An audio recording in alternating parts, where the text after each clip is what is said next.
I'm alone in classroom number 206, my flashlight trembling in my hand. The clock on the wall is frozen at midnight, its hands rusted.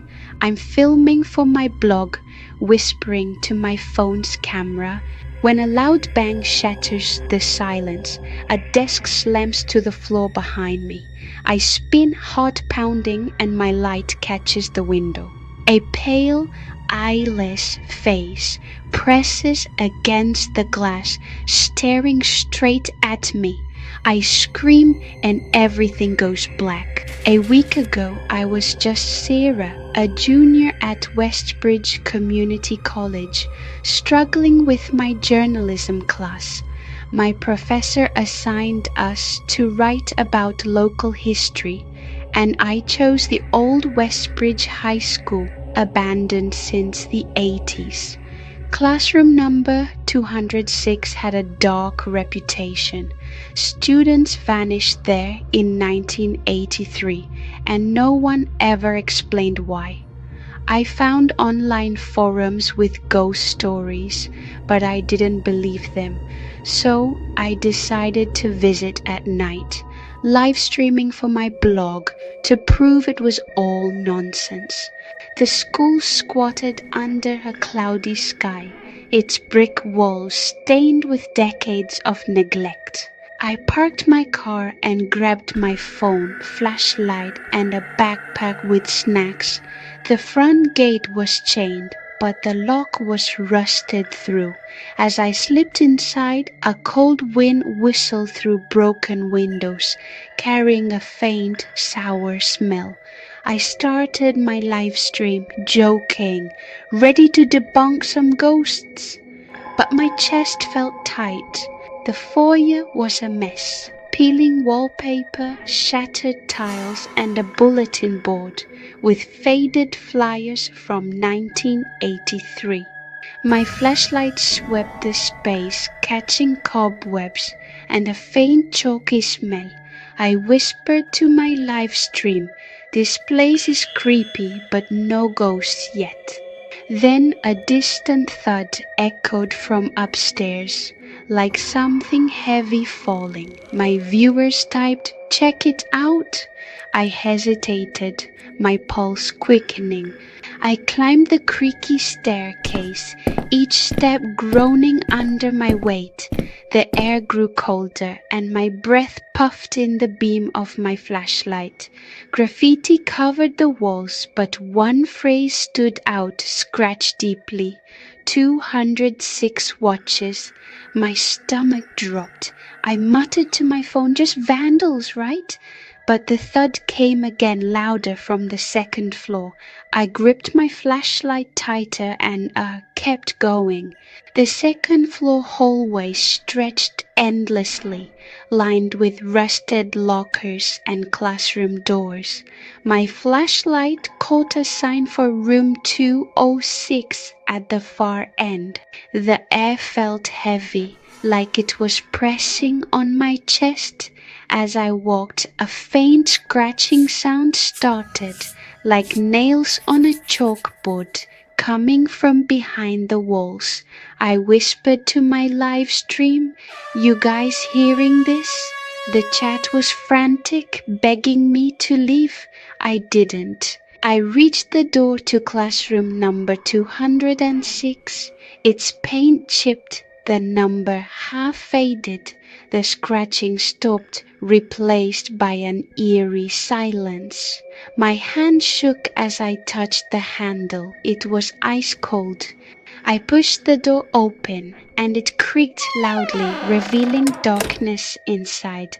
I whispered to my phone, "Here we go." My live stream glitched, the screen flickering. Something felt wrong. The room was freezing, with rows of old desks and a chalkboard covered in smudged writing. My flashlight caught a pile of textbooks in the corner, their pages yellowed and torn. I panned my phone around, narrating, "This is where it happened." Then a faint giggle echoed like a child's from under a desk. I froze, my beam darting, but yeah, nothing was there. My viewers were spamming, "Run!" I backed toward the door, my heart racing, when a desk scraped across the floor, moving an inch on its own. I gasped, pointing my flashlight at it. The air grew colder, my breath clouding. I stammered to my live stream, "Did you see that?" The chat was chaos, but then my phone's battery dropped from 80% to 10%. I whispered, "Something's here." The giggle came again, closer. I turned to the chalkboard, and my flashlight caught new writing in jagged letters. "Stay with us."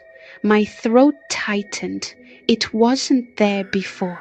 I backed up, tripping over a chair, and my phone fell, the live stream cutting out.